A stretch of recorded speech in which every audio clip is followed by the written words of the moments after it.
Hello friends, welcome to UGC EPG Pathshala. I am Dr. Saleha Jamal, Assistant Professor, Department of Geography, AMU, Aligarh. Today we are going to discuss about Iucn and Red List module which comes under the paper Environmental Geography. The learning objectives are first to define Iucn and Iucn Red List, list various Iucn Red List categories and problem related to categorization of Red List, then to describe benefits and uses of Iucn Red List and criteria A to E, then to describe status of threatened species, then next describe Iucn and India and Iucn Red List and India. Let's start with the introduction.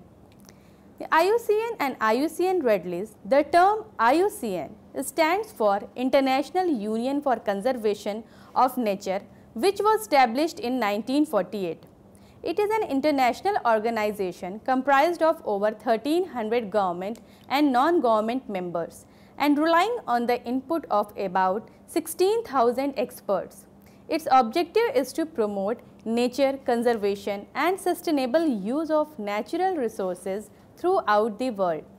This organization also focuses on issues such as poverty, gender equality, sustainable business practices in order to address its core objective. To achieve its goal, the organization engages in fieldwork, data collection and analysis, lobbying and public education outreach. The Iucn provides knowledge and tools that enable and promote the sustainable development at a global level. The present headquarters of Iucn is located in United Kingdom. One of the historical works done by Iucn is its list threatened species of plants and animals, also famous by the name of Red List. It is also known as the Red Data List. The Iucn Red List system was initiated in 1963 and since then evaluation of the conservation status of species and subspecies is continuing on a global scale. The Iucn Red List is arguably one of the most useful worldwide list of species that area at risk of extinction. The Red List, established in 1964, provides the conservation status of plant animal species around the world. Its usefulness is based on its reliance on a number of objective criteria. The Iucn members determine the risk of a species extinction by utilizing criteria such as population size, subpopulations, the number of mature individuals, generation, the decline in population size, extreme fluctuation in population size, fragmented populations and habitats, habitat area and size, and distribution of the population. These rules have received international acceptance and have become one of the key decision tools in conservation biology for focusing attention on species of conservation concern. Threatened species are assessed as critically endangered and endangered or vulnerable, but extinct or non-threatened species are also assessed and listed. Besides extinction risk assessment, the Red List provides a plethora of useful information on each species assessed, including distribution, trends, threats, and conservation actions. The quantity and quality of this information allows the Red List to be used in multiple ways, such as to raise awareness about threatened species, guide conservation efforts and funding, set priorities for protection, measure site vulnerability, influence environmental policies and legislation, and evaluate and monitor the state of biodiversity. Next, here we are going to discuss the problem related to categorization of Red List.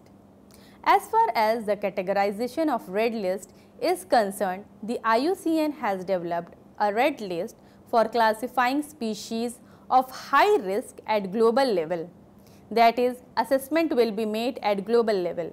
Now the question arises is that suppose a species of plant or animal might be in red list at global level, but locally it is not in the red list at national regional level. Thus categorization the species at regional or national level becomes a problem, because a list formulated at international level might not prove applicable to national level.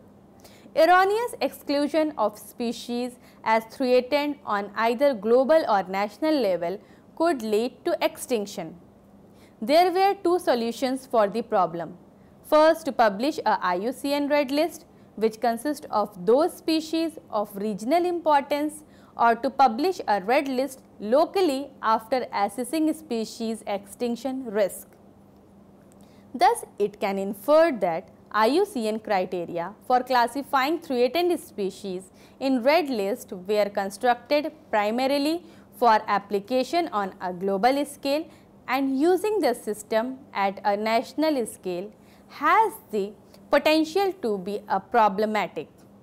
However, most conservation efforts are conducted at national levels, and hence there is a great demand for red list at the national scale. IUCN therefore supports and encourages national red list processes and recommends the use of a set of guidelines for regional application of the IUCN red list categories and criteria, with the objective of facilitating the exchange of information between national and global red list authorities. It is recommended that all assessments, national and global, should follow the global minimum documentation standards of the IUCN Red List and the IUCN guidelines for application of IUCN Red List criteria at regional levels. Now, the benefits and uses of IUCN Red List. The Red List data are a source of information that is essential to guide conservation efforts focused on species. Threat categorization themselves are key to guiding priorities for conservation investment among species, albeit necessarily along with other information such as cost and feasibility. Red List is not just conservative tool which classify the species in a category of a threat, but it also derives from the wealth of data collected to support these assessments that are published online in a searchable format. A major contribution of the Red List assessment is the compilation of a rapidly increasing number of digital distribution maps of species, for example, of all threatened birds and amphibians. IUCN Red List draws attention to the magnitude and importance of threatened biodiversity. It identifies and documents those species most in need of conservation. It provides a global index of the decline of biodiversity and provides a baseline from which to monitor the future status of species. It also provides information to help establish conservation priorities at the local level and guide conservation action. Moreover, the list is used in developing awareness about the importance of threatened biodiversity, identification and documentation of endangered species, providing a global index of the decline of biodiversity, and defining conservation priorities of the local level and guiding conservation action. Now, we are going to discuss here the criteria A to E. The International Union for Conservation of Nature, that is IUCN, uses several criteria to enter species in various categories. These criteria A to E are discussed now. First one, the criteria A. Population reduction in the form of either of the following: an observed, estimated, inferred or suspected reduction of at least 20% over the last 10 years or 3 generations, whichever is the longer based on and specifying any of the following, that is direct observation and index of abundance appropriate for the taxon, a decline in area of occupancy, extent of occurrence and or quality of habitat, actual or potential levels of exploitation, the effects of introduced taxa, hybridization, pathogens, pollutants, competitors or parasites. A reduction of at least 20% projected or suspected to met within the next 10 years or 3 generations, whichever is longer, based on above criterias. Now, the second one is criteria B, that is the extent of occurrence estimated to be less than 2000 km square or area of occupancy estimated to be less than 2000 km square and estimated indicating any two of the following, that is severely fragmented or known to exist at no more than 10 locations, continuing decline inferred, observed or projected in any of the following, that is extent of occurrence, area of occupancy, area, extent or quality of habitat, number of locations or subpopulations and number of mature individuals.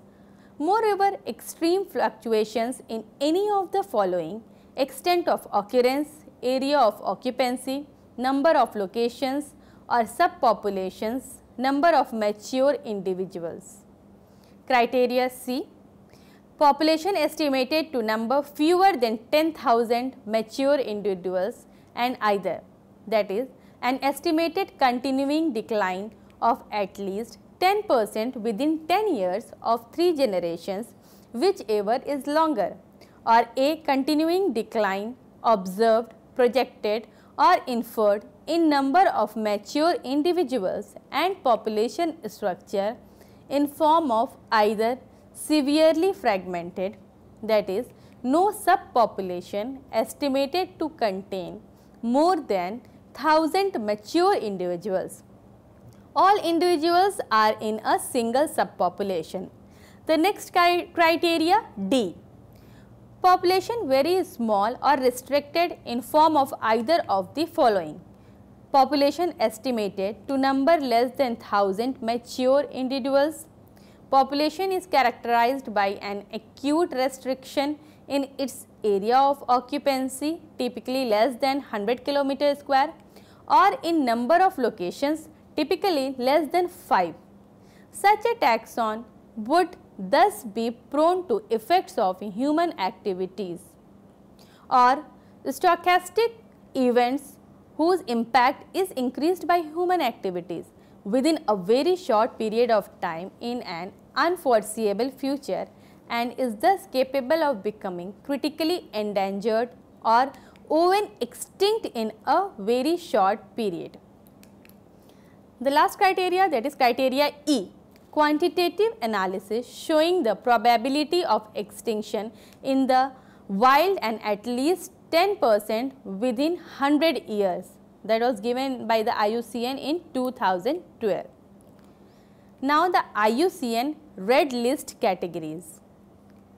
The IUCN Red List of threatened species was created in 1964. This is the world's most inclusive record of worldwide conservation status of biological species. The species are categorized in 9 groups by the IUCN Red List. That is extinct, first one is extinct. A species become extinct when the last existing member of that family dies or no known individuals remaining. A species said to be taxon when there is no reasonable doubt that the last individual has died. A taxon is presumed extinct when exhaustive surveys is in known and or expected habitat at appropriate times, that is diurnal, seasonal, annual, throughout his historic range have failed to record an individual. Survey should be over a time frame appropriate to taxon's life cycle and life forms. Second one is extinct in wild, EW. Undoubtedly, the last member has died, but the captive member endures or a naturalized population outside its historic range. A taxon is extinct in the wild when it is known only to survive in cultivation, in captivity, or as naturalized population well outside the past range. A taxon is presumed extinct in the wild when exhaustive surveys in known and or expected habitat at appropriate times, that is diurnal, seasonal, annual, throughout his historic range have failed to record an individual. Survey should be over a time frame appropriate to the taxon's life cycle and life forms. The next one is critically endangered, that is CE. The critically endangered species face an extremely high risk of extinction in the immediate future, extremely high risk of the extinction in the wild. A taxon is critically endangered when the best available evidence indicates that it meets any of the criteria A to E for critically endangered and is therefore considered to be facing an extremely high risk of extinction in the wild. The next one is endangered, that is EN. The endangered species are the species which faces a high risk of extinction in the near future. High risk of the extinction in the wild. A taxon is endangered when the best available evidence indicates that it meets any of the criteria A to E for endangered. It is therefore considered to be facing a very high risk of extinction in the wild. The next one is vulnerable, that is VU. High risk of endangerment in the wild. A taxon is vulnerable when the best available evidence indicates that it meets any of the criteria A to E for vulnerable, and it is therefore considered to be facing high risk of extinction in the wild. The next is near threatened, that is NT. Close to qualifying among the threatened species or likely to become endangered in the near future. A taxon is near threatened when it has been evaluated against the criteria but does not qualify for critically endangered. Endangered or vulnerable now, but it is close to qualifying for or it is likely to qualify for threatened category in the near future. The next is, that is least concern, LC. Low risk of extinction, does not qualify for a more at risk category. Widespread and abundant taxa are included in this category. A taxon is least concern when it has been evaluated against the criteria but does not qualify for critically endangered, and vulnerable or near threatened. Widespread and abundant taxa are included in this category. The next is data deficient, DD. Insufficient data to generate an analysis, or in other words, not enough data to make an assessment of its risk of extinction. A taxon is of data deficient when there is inadequate information of make a direct or indirect assessment of its risk of extinction based on its distribution and or population status. A taxon in category may be well studied and its biology well known, but appropriate data on abundance or distribution are lacking. Data deficient is therefore not a category of threat. Listing of taxa in this category shows that more information is required and acknowledges the possibility that future research will show that threatened classification is appropriate. it is important to make positive use of whatever data are available. The next is not evaluated, that is NE, not assessed against the criteria. A taxon is not evaluated when it has not yet been evaluated against the criteria. Now, the status of threatened species. In 2004, Iucn and Red List was the most comprehensive assessment of the global conservation status of threatened plants and animal species. Based on the assessment of 2004 Iucn and Red List, there were 15,589 species listed as threatened. Of these, 2,866 are listed as critically endangered. 2 species of lichens were added to the Iucn. The first addition from the fungi kingdom, namely perforate reindeer lichen and boreal felt lichen. The 2012 Iucn Red List shows a sharp increase in the threatened, that is critically endangered or vulnerable species of various groups, vertebrates and plants. However, it should be noted that many more species were assessed in 2012 than in 2004. In July 2012, of the total, that is 63,837 species globally assessed, the Iucn classified 3,947 as critically endangered, 81 as extinct in the wild. In the lower risk categories, there were 5,766 species in endangered, 10,104 in vulnerable and 4,467 in near threatened species.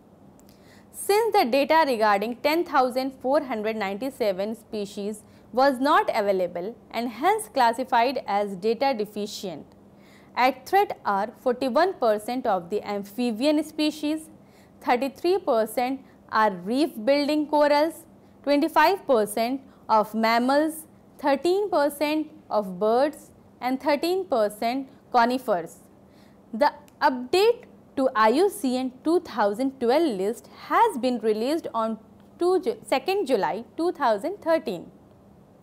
With this update, 4,807 species have been added to the Iucn Red List of 2012, bringing the total of assessed species to 70,294, of which 20,934 are threatened with extinction. Now, the Red List Index. The Red List Index is based on the Iucn Red List of threatened species, is an indicator of the changing state of global diversity. It defines the conservation status of major species, groups and measures trend in extinction risk over time.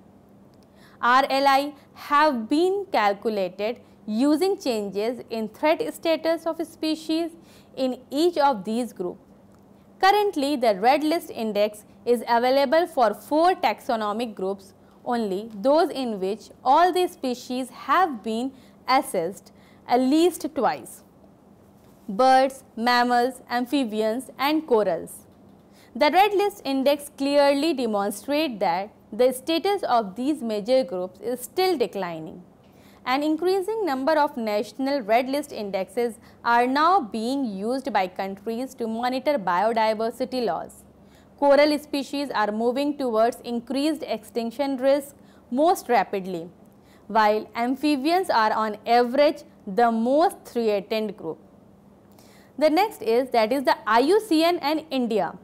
India is known for its mega diversity because from the world's total land area of only 2.4%, it accounts for world's 7 to 8% of all recorded species, which includes more than 45,000 of species of plants and 91,000 of species of animals.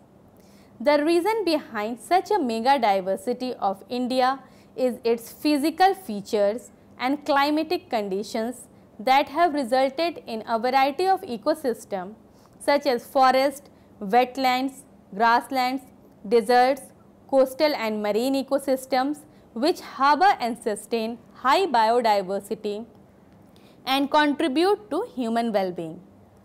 Globally, there are 34 identified biodiversity hotspots, and from among these 4 hotspots are found in India, namely the Himalayas, the Western Ghats, the Northeast and the Nicobar Island.